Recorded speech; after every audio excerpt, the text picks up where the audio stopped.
Eminence Ankmahu. Eminent Ankmahu. Harka kennadhu. I wish to ask for some time. Sa'aatii muraasa wayii si gaafachuun barbaada. Sa'aatiin wayii tun jiru. Harka kennadhu. We are not surrendering. Harka kennachuutti hin jiru. Commander Haramon yoo sa'aatii wayii nu ayyame mari'annee waan waldaa gadhiisnu ta'a.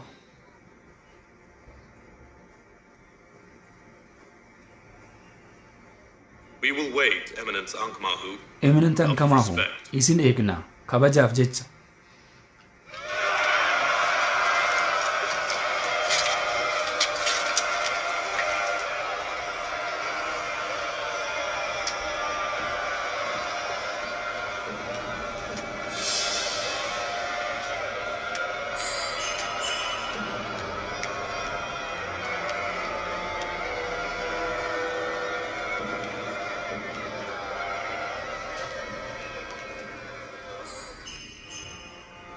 Aman is so great. Aman baay'ee guddaa. Diinonni isaanii gonguma isaa injifachuu hin danda'an. Arguu jirtan akka diina isaanii itti cabsu.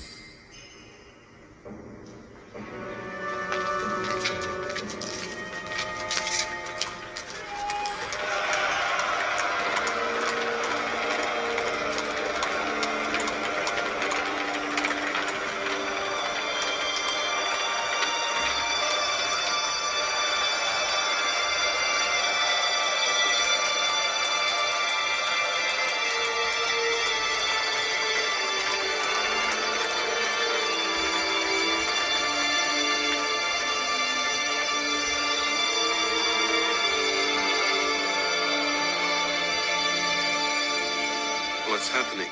Maaltu ta'aa jira? They have asked for some time. Sa'aatii muraasa akka kenninuuf nu gaafatan. Ankmahu is clever. Ankmahuun qaroodha. He Akkasumallee must not be given time to gowwoomsadha. scheme. Sa'aatii kennuuf hin qabnu ture. Take the wounded. Take the bodies away. Warroota madaa'an fuudhaa. Reeffa kanneen asii kaasaa.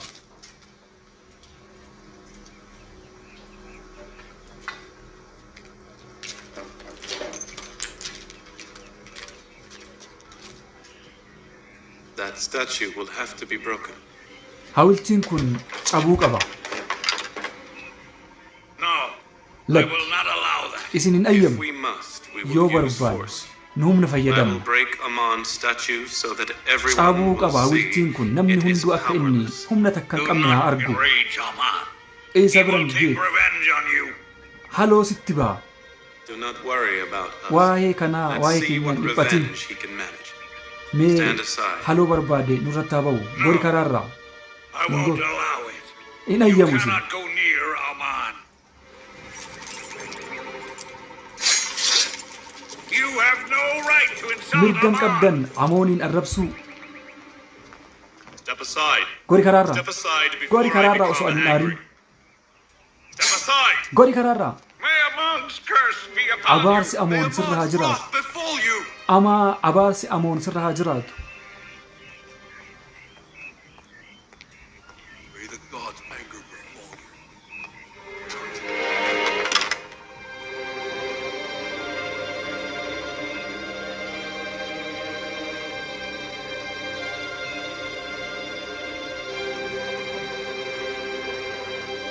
It's not there. Achi hin jiru. Amon's gone. Amoon deemee jira. Where did he go? Eessa deemee? Aman, the God of gods, Amoon has ascended to the skies. gooftaan gooftota to his real gaara samiitti ol abode. baheera. He has escaped Bakka defeat. He will dhugummaa return isaatti ol to baheera. earth when the time Yeroo comes. booda ni dhufa. He will take revenge Isin upon irratti his haloo baya enemies. dhufee Aman has ascended. Amoon gara samiitti ol bahe. Amoon gara samiitti ol bahe. Haloo isin irratti baa deebi'ee. The great God of Egypt has Amoon disappeared, waaqa guddaa but he Ijiptii will return in and take deebi'a. revenge on Deebi'ee all haloo isin his irratti ba'a. enemies.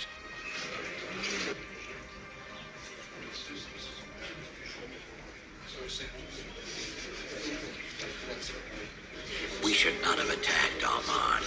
Haleeluu hin qabnu Amooniin. haloon irratti ba'a. The statue is here. I'm sure. Hawultiin asuma jira. It hasn't gone Tin amana. anywhere. Eessayyuu hin deemne.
Did Amon ascend to the sky or creep underground to hide? Amoon gara samiitti deemoo lafa jalatti awwaaltan.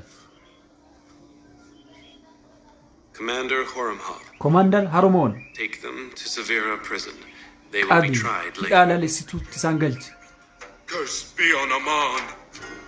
Amoon Curse be haa on abaaramu. Jehu Ankmahu for trying Ankamahu to deceive abaarame everybody. atillee nullee gowwoomsite. He is entitled to speak